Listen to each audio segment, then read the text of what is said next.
name is Miles Morales. I'm Brooklyn's one and only Spider-Man. And things are going great.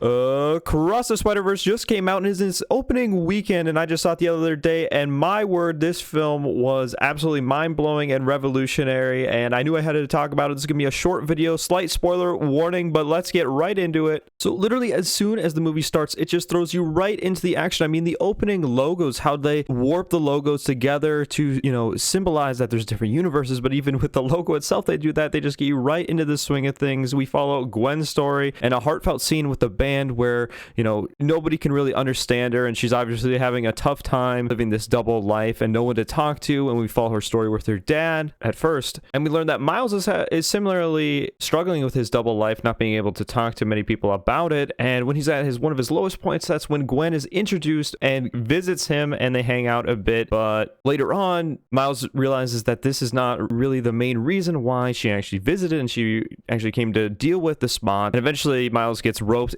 into this elite group of other Spider-Men, and the version of Miguel, the leader of these supposed elite group of Spider-Men. We eventually learned that Miles is an anomaly and that he was never supposed to actually become Spider-Man, and that his dad, when he becomes Captain, is supposed to die just like every other tragic Spider-Man story. And Miles obviously wants to stop this, and the rest of the Spider-Men, mostly Miguel, don't want him to do so, to break the canon and create another multiversal problem. So there's a huge chase scene with all the other Spider-Men going after Miguel, going after Miles, and Miles does somehow manage to get out and get sent back to what he believes new universe, and this is where he's talking to his parents, and he reveals that he is Spider-Man, only to realize that he's in the universe where there isn't a Spider-Man, and there's a different version of himself potentially out there. His uncle asks him to go with him, you know, some shady business, and Miles ends up getting tied up, and we're left with a reveal at the very end that in this universe with no Spider-Man, Miles is the Prowler. And I just want to say, what this movie does so well, and is just why I would say it's revolutionary, is how it incorporates live action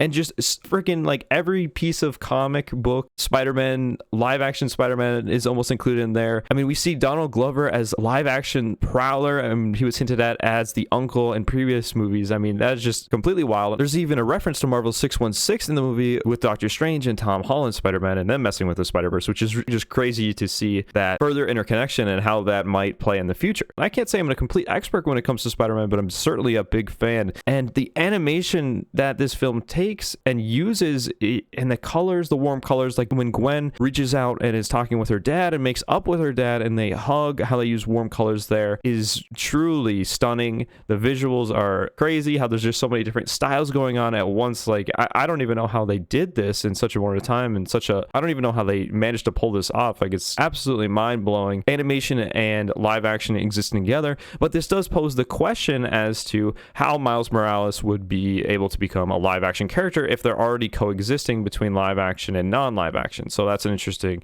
thought to go off of that. But I'm super pumped that part 2 of this movie, because we're left with a crazy cliffhanger with the interaction of the Prowler between the Miles Morales Spider-Man we've been following, and that movie's in 10 months, and I believe it's called Beyond the Spider-Verse, and should wrap up this story of Miles. I'm very interested to see where it goes, and super pumped and happy we don't have to wait 5 years like last time. Well, go see the movie if you haven't already. I also do want to say that there's zero chance that I covered everything in this film, as there's so much going on in this film, and it's extremely rewatchable. I'm going to be definitely rewatching this film, and in the watchability is definitely there due to just how many different elements are going on in the film. But anyhow, thanks for watching, everyone. I hope you have a great day. Make sure to drop a like and subscribe for more videos. I'll see you in the next one.